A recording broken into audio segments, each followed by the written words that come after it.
जय हिंद दोस्तों, स्वागत है आप सभी का आपके प्यारे से YouTube channel rise education centre में।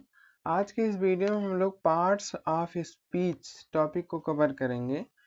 तो इसके पहले हम लोग जो है लेटर टॉपिक को कवर किए हैं और जो है हिंदी के जो अक्षर होते हैं वो अंग्रेजी के किन किन अक्षरों से बनते हैं इसको भी कवर किया गया है। और जो है किसी व्यक्ति वस्तु स्थान यानी कि व्यक्तियों तथा शहरों के जो नाम होते हैं वो जो है अगर हिंदी में है तो उसको हम इंग्लिश में कैसे बदलें, ये भी हम लोग इसके पहले वाली वीडियो में कवर कर चुके हैं। तो अगर आप लोग अभी तक वो वीडियो नहीं देखे हैं तो एक बार उन वीडियो को पहले देख लें, फिर इसके बाद जो है ये वाला देखेंगे तो ज़्यादा बेटर रहेगा। तो चलिए लेट ना करते हुए हम लोग वीडियो को स्टार्ट करते हैं। तो हम लोगों का जो है पहला हेडिंग जो होगा यहाँ पे होगा parts of speech. Parts of speech. अब पार्ट्स ऑफ स्पीच होता क्या है, सबसे पहले हम इसको समझते हैं, इसके बाद हम लोग इसके टाइप को देखेंगे ये कितने टाइप के होते हैं। तो अगर हम कोई पूछता है आपसे कि पार्ट्स ऑफ स्पीच की परिभाषा बताइए तो आप कह सकते हैं कार्यों के अनुसार शब्दों को 8 भागों में बांटा जाता है जिसे पार्ट्स ऑफ स्पीच कहा जाता है। तो ये जो 8 भाग की बात कर रहा है ये 8 भाग कौन कौन से हैं तो इसको हम लोग जान लेते हैं। तो सबसे पहले आपका नाउन आएगा, pronoun, adjective, verb, adverb, preposition, conjunction और इंटरजेक्शन। अगर आप लोग काउंट किए होंगे तो 8 हो गए हैं, है ना। तो इन्हीं 8 भागों को जो है पार्ट्स ऑफ स्पीच कहा जाता है, ठीक है। तो इसको हम लोग एक एक करके अभी पहले संक्षिप्त में समझ लेंगे। इसके बाद ये 8 पार्ट का जो है एक एक वीडियो बनेगा जिसमें पूरी डिटेल जानकारी रहेगी, ठीक है। तो पार्ट्स ऑफ स्पीच के प्रकार को देख लेते हैं। तो यहाँ पे हम लोग पहला पार्ट देखते हैं, जो पार्ट 1 होता है वो होता है नाउन। नाउन को हिंदी में कहा जाता है संज्ञा। अब हम लोग सबसे पहले संज्ञा को समझेंगे कि संज्ञा होता क्या है। तो बेसिकली जो है अब इसकी हम लोग परिभाषा समझ लेते हैं। तो ये आप सभी को पता होगा ये परिभाषा कि जो है किसी व्यक्ति, वस्तु, स्थान अथवा गुण या भाव के नाम को संज्ञा कहते हैं। अगर इंग्लिश में आप लिखना चाहें तो आप लिख सकते हैं noun is the name of person, place और थिंग, है ना। तो अभी पहले इसको हम लोग एक बार लिख लेते हैं। Noun is the name of a person, place or a thing। ये थिंग्स कर सकते हैं, है ना। अभी देखिए ये हम लोगों का इंग्लिश में डिफिनेशन हो जाता है। अगर आपको हिंदी में लिखना है तो आप लिख सकते हैं कि किसी व्यक्ति, वस्तु, स्थान अथवा गुण के नाम को संज्ञा कहते हैं, ठीक है। बाकी इसके बाद जो है एग्जाम्पल की अगर हम लोग बात कर लें तो एग्जाम्पल जो होगा वो हम लोग लिख सकते हैं, जैसे यहाँ लिख दिए रमेश, फिर राधा। इसके बाद अगर हम लोग एग्जाम्पल ले लें जैसे चेयर, फिर पेन कर सकते हैं, पेन, लखनऊ, इंडिया भी कर सकते हैं, ETC कर देते हैं, है ना। अभी आप लोग ध्यान दीजिएगा यहाँ पे जैसे हम लोगों ने लिखा रमेश, है ना, रमेश। तो रमेश क्या है, एक जो है व्यक्ति है ना। अगर आप लोग उसमें ध्यान दें हिंदी वाले परिभाषा में तो कहा था किसी व्यक्ति, वस्तु, स्थान अथवा गुण के नाम को संज्ञा कहते हैं ना। तो ये देखिए रमेश और राधा ये दोनों जो आएंगे ये व्यक्ति के अंदर यानी कि ये पर्सन के अंदर आते हैं। पर्सन, ये दो के दो जो हैं ये दोनों क्या है, पर्सन है, ठीक है। बाकी इसके बाद बात कर लेते हैं, चेयर हो गया, चेयर और पेन। चेयर जो होगा ये आपका वस्तु होगा, पेन जो होगा ये वस्तु होगा, है ना। तो ये आ जाएगा थिंग्स में, है ना। ये दोनों क्या है, थिंग्स हैं। इसके बाद बात करते हैं लखनऊ का, है ना। लखनऊ और इंडिया। अब देखो लखनऊ और इंडिया क्या है, ये प्लेस में आ जाएंगे। क्या हो जाएगा, ये प्लेस में आ जाएगा, है ना। समझ गए ना। तो यहाँ देखो जो कहा था पर्सन, पर्सन की बात किया था तो आप यहाँ पे पर्सन देख लिए। प्लेस की बात किया था आप लोग यहाँ प्लेस देख लिए। थिंग की बात किया था यहाँ आप लोग थिंग्स देख लिए, ठीक है। अगर आपको इससे भी इजी वे में समझना है तो आप ऐसा कह सकते हैं कि इस ब्रह्मांड में उपस्थित हर एक वह वस्तु जिसका कुछ ना कुछ नाम है उसे हम संज्ञा कहते हैं। ये आप अपने तरीके से एक दूसरा परिभाषा समझने के लिए याद कर सकते हैं। अदरवाइज लिखने के लिए आप यही रखिएगा और हिंदी में जो बताए हैं वो रखिएगा, ठीक है। इसके बाद हम लोग समझते हैं दूसरे पार्ट प्रोनाउन को। प्रोनाउन में जो होता है वो होता है सर्वनाम, ठीक। अभी सर्वनाम को समझते हैं। सर्वनाम क्या होता है। सर्वनाम को हिंदी में जब हम लोग परिभाषा लिखते हैं तो वहां कहते हैं कि संज्ञा के स्थान पर प्रयोग किए जाने वाले शब्दों को सर्वनाम कहते हैं, ठीक है। तो इसको अगर हम लोगों को लिखना है तो हम लोग लिखेंगे कि pronoun, pronoun are those words which are used in place of noun। Noun इसको हाईलाइट करने के लिए हमने जो है कैपिटल एन किया है, अदरवाइज यहाँ पे स्मॉल ही रहेगा, ठीक है। चलिए, तो अभी यहाँ देखिए कह रहा है कि pronoun are those word which are used in place of noun, यानी कि सर्वनाम वे शब्द होते हैं जो संज्ञा के स्थान पे प्रयोग किए जाते हैं। यानी कि प्रोनाउन जो होता है यानी कि सर्वनाम, ये ऐसा शब्द होता है संज्ञा को भगा देता है और उसके स्थान पे खुद बैठ जाता है। अभी एग्जाम्पल की मदद से आप समझिए, यहाँ पे आप अच्छे से समझ पाएंगे। जैसे एग्जाम्पल में अगर हम लोग लिखें, जैसे आई लिख दिए, वी लिख दिए, यू, इसके बाद जो है ही हो जाता है, सी हो जाएगा, इट हो जाएगा। ऐसे आपको मेनी टाइप्स ऑफ जो है एग्जाम्पल्स मिल जाएंगे जो कि प्रोनाउन रहेंगे, ठीक है। अभी इसमें प्रोनाउन की बात कर रहे हैं तो प्रोनाउन ही आएगा, ठीक है। अच्छा, अगर बात कर लें हम लोग कि इसमें जो है अभी एक एक का अगर हम लोग ये करें कि इसका वाक्य में यूज करके अगर हम लोग देखें तो कैसे हो सकता है। जैसे अगर आई को हम लोग लेते हैं, आई के लिए हम लोग पहले समझते हैं, ये दो फेसेस में आप समझेंगे। जैसे आई कोई व्यक्ति है, अब दो व्यक्ति साथ में हैं, तो एक जो व्यक्ति है अगर उसको घर जाना है तो वो क्या कहेगा, I am going to home, home या फिर हाउस कर सकते हैं। तो अभी आप ध्यान दीजिए, अगर इसको हम दूसरे तरीके से समझें, अगर मान लेते हैं उस इस आई जो है इसका नाम मान लेते हैं कि रोहन है, रोहन है, ठीक है। तो रोहन के लिए यहाँ पे आई यूज हुआ है, ठीक। अभी यहाँ अगर हम ऐसे कहते हैं कि Rohan, Rohan I am going to home, ठीक।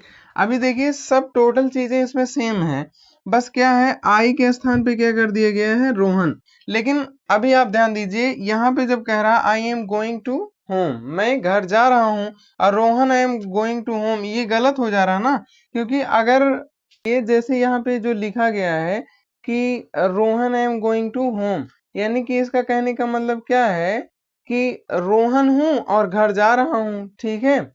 तो उससे अच्छा यही कह लो ना कि मैं घर जा रहा हूं। तो मैं घर जाने के लिए आप जो है I am going to home लगाइए, आप Rohan I am going to home नहीं लगाएंगे, ये जो है उचित नहीं लग रहा है और ये वर्ड यहाँ पे बैठ नहीं रहा है। ठीक है, तो यहाँ जो रोहन है, रोहन का नाम तो जो है रोहन है, लेकिन रोहन के लिए क्या प्रयोग हुआ है, यहाँ पे आई प्रयोग हुआ है। तो यही देखिए, यहाँ पे रोहन जो होता है ये नाउन होता है और यहाँ पे आई जो है ये प्रोनाउन है। क्यों? क्योंकि रोहन के लिए क्या यूज हुआ है, रोहन के लिए आई यूज हुआ है, जैसा कि यहाँ पे दिखाया गया है। ठीक है, आई क्या है, रोहन है, और रोहन के लिए ही क्या यूज हुआ है, आई यूज हुआ है। ठीक है, इसके बाद अगर इजी हम लोग समझते हैं तो आप जो है यहाँ पे ही का अगर एग्जाम्पल लें तो आप अच्छे तरीके से समझ सकते हैं। जैसे लिख दिया जाए, सबसे पहले आप यहाँ पे ही के लिए पहला सेंटेंस बनाते हैं। तो पहले सेंटेंस में अगर हम लोग लिख दें कि Ram Ram goes to school. अब ये हो गया कि राम स्कूल जाता है, लेकिन अभी ये क्या है कि कोई कह रहा है कि राम स्कूल जाता है, लेकिन उसको बार बार अगर राम ना कहना हो तो वो क्या कह सकता है, वो यह भी कह सकता है कि ही गोज टू स्कूल। ठीक है, अभी देखिए यहाँ पे जो है जहां राम हो वहीं पे ही हुआ है, बाकी की चीजें दोनों में सेम है। अभी देखिए यहाँ क्या हुआ है, जहां राम है वहीं पे क्या यूज हो गया है, ही। तो राम के लिए क्या यूज हुआ, ही यूज हुआ है। अगर बात कर लें कि राम क्या है, तो राम आपका हो जाएगा नाउन, और बाकी ही जो हो जाएगा ये आपका हो जाएगा प्रोनाउन। समझ गए आप लोग? ठीक है, तो ऐसे मतलब हर एक का अगर हम लोग ऐसे वाक्य में पर यूज करना चाहें तो इसको जो है हम लोग यहाँ पे प्रोनाउन का यूज करके दो टाइप के सेंटेंस ऐसे ही बना सकते हैं, जिसमें आपका एक में नाउन यूज होगा और दूसरे में प्रोनाउन यूज होगा। ठीक है, तो चलिए हम लोग आगे बढ़ते हैं। तीसरा हम लोग देखते हैं, तीसरा जो होगा ये होगा वर्ब। वर्ब वर्ब यानी कि क्रिया, क्रिया। चलिए अभी देखते हैं क्रिया किसे कहते हैं। तो आप कह सकते हैं जिन शब्दों से कार्य का होना पाया जाता है उसे क्रिया कहा जाता है। जैसे सोना, खाना, पीना, उठना, बैठना, ये सब क्या है, आपके वर्ब यानी कि क्रियाएं हैं। ठीक है, अभी इसको अगर हम लोग को इंग्लिश में समझना है, यानी कि इंग्लिश में डिफिनेशन चाहिए, तो आप कैसे लिखेंगे, आप लिख सकते हैं जो है a verb, a verb is a word which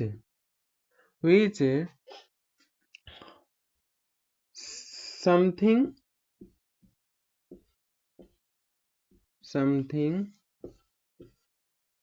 says about a subject. यानी कि कह रहा है कि ये जो क्रिया होती है ये ऐसी शब्द होती है जो कि किसी कर्ता के बारे में बताती है। कर्ता के बारे में क्या बताएगी, कर्ता क्या कर रहा है। जैसे कर्ता सो रहा है, कर्ता उठ रहा है, कर्ता बैठ रहा है, यानी कि सब्जेक्ट कह रहा है अबाउट अ सब्जेक्ट, यानी कि सब्जेक्ट के बारे में वो बताएगी सब्जेक्ट क्या कर रहा है। ठीक है, तो इसीलिए हिंदी में बताया गया है कि जिन शब्दों से कार्य का होना या करना पाया जाए उसे हम लोग क्रिया कहते हैं। ठीक है, जैसे एग्जाम्पल अगर हम लोग ले लेते हैं, एग्जाम्पल के तौर पे जैसे यहाँ पे हम लिख सकते हैं स्लीप, राइज, सिट, इसके बाद ईट कर सकते हैं, ईट, फिर गो लिख सकते हैं, कम लिख सकते हैं, है ना। ये सब के सब जो आपको दिख रहे हैं ये टोटल आपके क्या है, ये टोटल आपके जो है वर्ब्स हैं, ठीक है। जैसे स्लीप मतलब सोना, राइज मतलब उठना, सिट मीन्स बैठना, ईट मीन्स खाना, गो मीन्स जाना, कम मीन्स आना, है ना। तो खाना पीना, उठना बैठना सोना या नहाना, ये सब के सब क्या है, क्रियाएं हैं। यानी कि एक जो संज्ञा, यानी कि जो संज्ञा होता है, यानी कि संज्ञा में हम लोग फिर कर्ता को पाते हैं, जैसे सब्जेक्ट हो जाता है, प्रेडिकेट, ये हम लोग आगे इसके अगले पार्ट में समझेंगे, जब हम लोग पार्ट्स ऑफ स्पीच को कवर कर लेंगे, ठीक है। तो ये जो कर्ता होता है, कर्ता के जो द्वारा जो काम किया जाता है, ठीक है, तो वही क्या होता है, वर्ब होता है ना। जैसे एक आध दो एग्जांपल लेके हम बता देते हैं। जैसे स्लीप का हम लोग ले लेते हैं, ठीक है। तो जैसे कह दें कि he sleeps at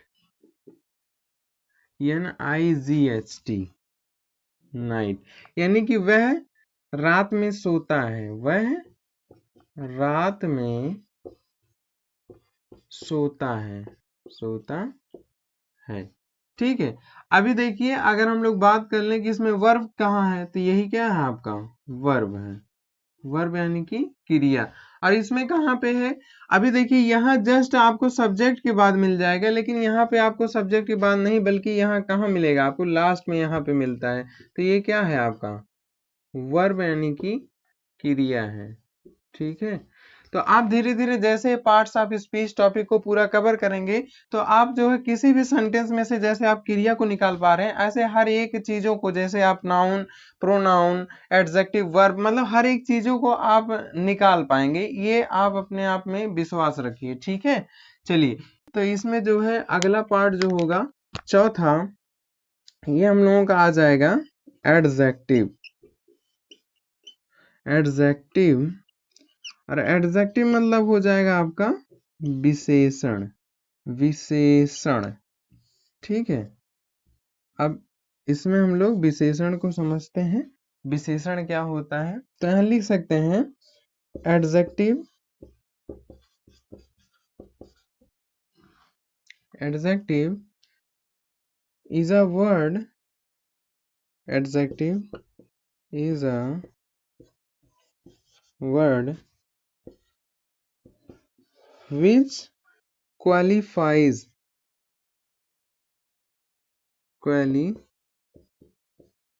qualifies a noun, a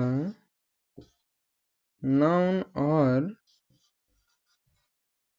pronoun, ठीक है। तो देखिए यहाँ कह रहा है कि adjective is a word which qualifies a noun और प्रोनाउन, यानी कि विशेषण वह शब्द होता है जो किसी संज्ञा या सर्वनाम की विशेषता बताता है, ठीक है। अभी इसके एग्जाम्पल की अगर हम लोग बात कर लें, तो एग्जाम्पल जो होगा, जैसे यहाँ पे क्या है, विशेषता कैसे बताएंगे, जैसे लिख सकते हैं ब्लैक, ब्लैक के बाद आप लोग नॉटी लिख सकते हैं, NAUGSTY, नॉटी हो गया। इसके बाद जो है नॉटी के बाद ब्यूटीफुल ले सकते हैं, ब्यूटीफुल ETC कर देते हैं। अभी इसको समझते हैं कैसे। जैसे ब्लैक के लिए अगर हम लोग यूज करें, तो यहाँ पे लिख सकते हैं my pen is black, black यानी कि मेरी कलम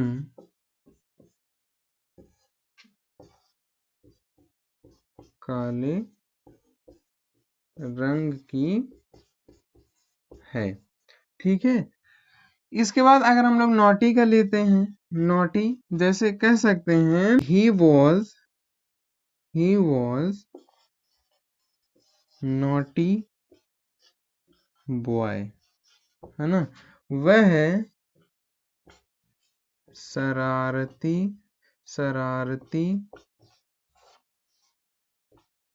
लड़का था, ठीक। इसके बाद आप एक ब्यूटीफुल भी है, इसको भी आप लिख लीजिए, है ना।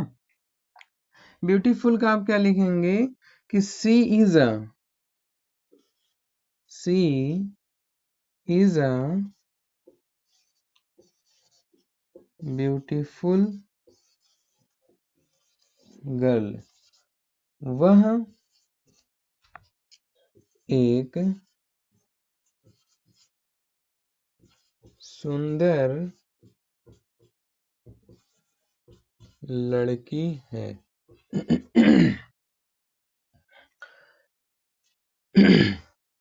लड़की है।